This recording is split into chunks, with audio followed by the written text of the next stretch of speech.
So there's lots of parts that make you you, right? Lots of things that make you you. Lots of things inside of you that make you you, right? One of those things is, anybody help Sue? Water. Okay, how about like the physical stuff inside of you? How about that? Is that what you mean? So let's just call that your body, right? Does that sound okay? Yes. Including all the water inside. Because there's like, I don't know, 70% water or something like that. All right, let's just call it body. And in yoga philosophy, they understand that the body is the most physical, or you could say the grossest part of you. Okay, it's like almost the outermost layer of you. Okay? Okay, Molly, what else makes you you? You got blank. Your mind, your thoughts, the way you can talk. Okay. All right, Fancy, hold on. Your mind, your Yeah. thoughts, and the, you said something else, but I'd like to not even... Your thoughts. Your thoughts, okay.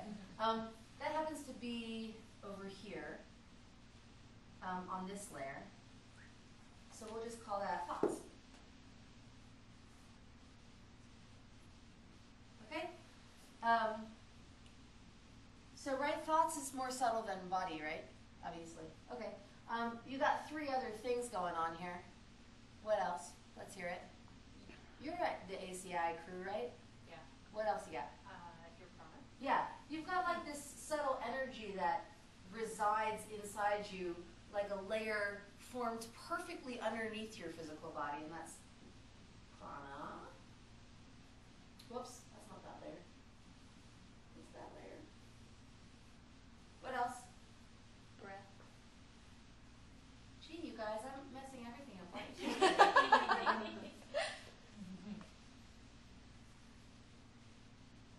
Okay, so, who said breath? That was you. What's your name again? Laura Rose. Laura Rose. Everybody's got 2 names in this room. How many? Sue Amy. Laura Rose. All right, Laura Rose. So Laura Rose said breath, but actually this layer, which Laura Rose is calling breath, which is great, is actually considered all the layer of things that sustain your physical body. So everything that makes your physical body stay. Okay, so that includes breath, but what else does it include? Hope. Well, hold on, don't get fancy on us yet. Like, what's obvious? Food. What sustains your body? Food. Food. What else? Water. Water. What else? Sleep. Sleep.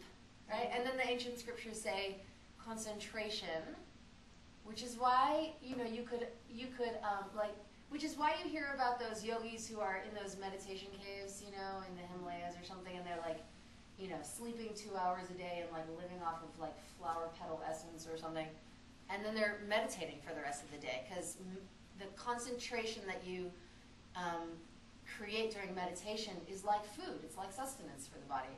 Has anybody ever experienced that? Has anybody ever experienced that when, how about just like when you were in college and you were cramming for exams, like your final exams of your senior year in college, right? And you didn't have time to sleep, and you didn't have time to eat all that much. And you were pulling all-nighters, you know, like night after night, but you were concentrating. You were like focusing on your studies really hardcore. Do you remember that? And then like, you know, a week later you went and like crashed for 3 days or something like that. But for a week you were okay. You know, do you remember that? That's concentration. That's the power of concentration. If you were to turn that same focus, that same energy on something that like was more interesting and more virtuous than like, I don't know, math equations or whatever you majored in, then that you could sustain that lifestyle forever if you wanted to. If you wanted to. Okay, so body, breath, prana, thoughts, and then you have this subtler thing inside you, and that is, of course, seriously?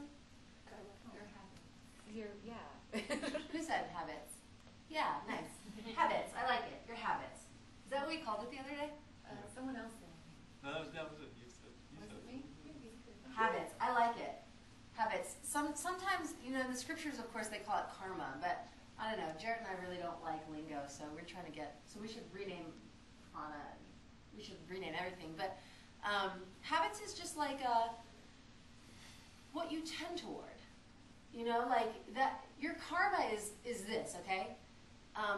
you're having a conversation with your loved one, like the person that you call the most important person in your life. Got them in your mind? Do you have them? And they're doing that thing where they constantly push that button again and again and again, right? And somehow you say that this is the person you love the most in your world, but they push that button, you know, that they're like have this special siddhi.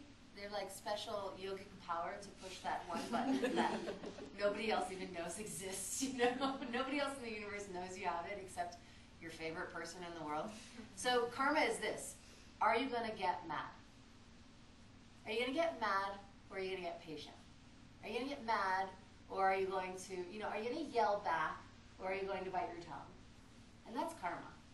What's your propensity? What's your tendency? What's your habit? What do you tend towards? Okay?